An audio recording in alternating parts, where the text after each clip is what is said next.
நீதிமொழிகள் 6ஆம் அதிகாரம். என் மகனே, நீ உன் சிநேகிதனுக்காக பிணைப்பட்டு அந்நியனுக்கு கையடித்து கொடுத்தாயானால், நீ உன் வாய்மொழிகளால் சிக்குண்டாய், உன் வாயின் வார்த்தைகளால் பிடிபட்டாய். இப்பொழுது என் மகனே, உன் சிநேகிதனுடைய கையில் நீ அகப்பட்டு கொண்டபடியால் நீ உன்னை தப்புவித்து கொள்ள ஒன்று செய்.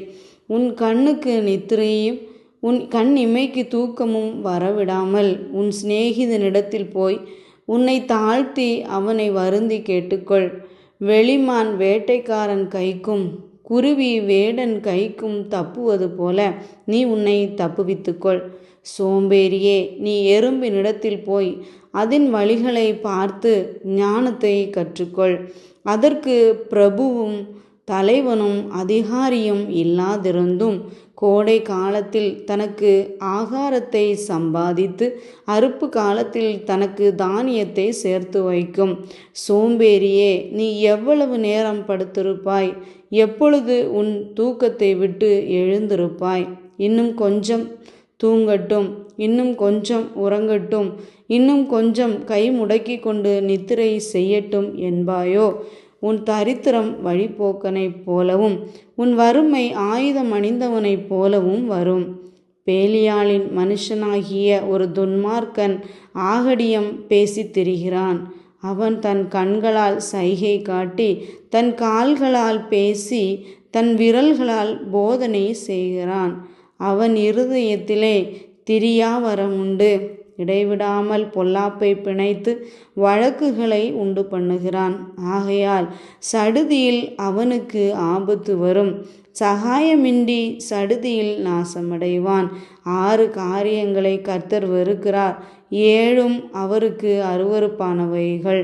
அவையாவன: மேட்டிமையான கண், பொய் நாவு, குற்றமற்றவர்களுடைய இரத்தம் சிந்தும் கை, துராலோசனையை பிணைக்கும் இருதயம், தீங்கு செய்வதற்கு விரைந்தோடும் கால், அபத்தம் பேசும் பொய் சாட்சி, சகோதரருக்குள்ளே விரோதத்தை உண்டு பண்ணுதல் ஆகிய இவைகளே. என் மகனே, உன் தகப்பன் கற்பனையை காத்துக்கொள், உன் தாயின் போதகத்தை தள்ளாதே. அவைகளை எப்பொழுதும் உன் இருதயத்திலே அணிந்து அவைகளை உன் கழுத்திலே கட்டிக்கொள். நீ நடக்கும்போது அது உனக்கு வழிகாட்டும், நீ படுக்கும்போது அது உன்னை காப்பாற்றும், நீ விழிக்கும்போது அது உன்னோடே சம்பாஷிக்கும். கட்டளையே விளக்கு, வேதமே வெளிச்சம், போதக சிற்றையே ஜீவ வழி. அது உன்னை துன்மார்க்க ஸ்திரீக்கும் இச்சகம் பேசும் நாவையுடைய பரஸ்திரீக்கும் விலக்கி காக்கும். உன் இருதயத்திலே அவள் அழகை இச்சியாதே, அவள் தன் கண்ணிமைகளினால் உன்னை பிடிக்க விடாதே. வேசியின் நிமித்தம் ஒரு அப்ப துணிக்கையையும் இறக்க வேண்டியதாயிருக்கும். விபச்சாரியானவள் அருமையான உயிரை வேட்டையாடுகிறாள். தன் வஸ்திரம் வேகாமல் மடியிலே எவனாவது நெருப்பை வைத்து கொள்ள கூடுமோ? தன் கால் சுடாமல் எவனாவது தழலின் மேல் நடக்க கூடுமோ? பிறனுடைய மனைவியினிடத்தில் பிரவேசிக்கிறவனும் அப்படியே அவளை தொடுகிற எவனும் ஆக்கினைக்கு தப்பான்.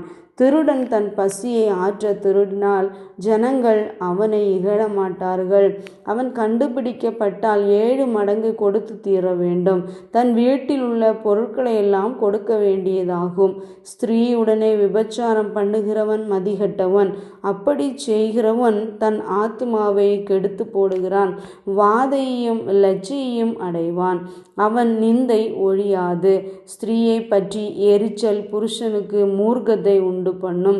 அவன் பழிவாங்கும் நாளில் தப்பவிடான். அவன் எந்த ஈட்டையும் பாரான். அநேகம் வெகுமதிகளை கொடுத்தாலும் அமர்ந்திருக்க மாட்டான்.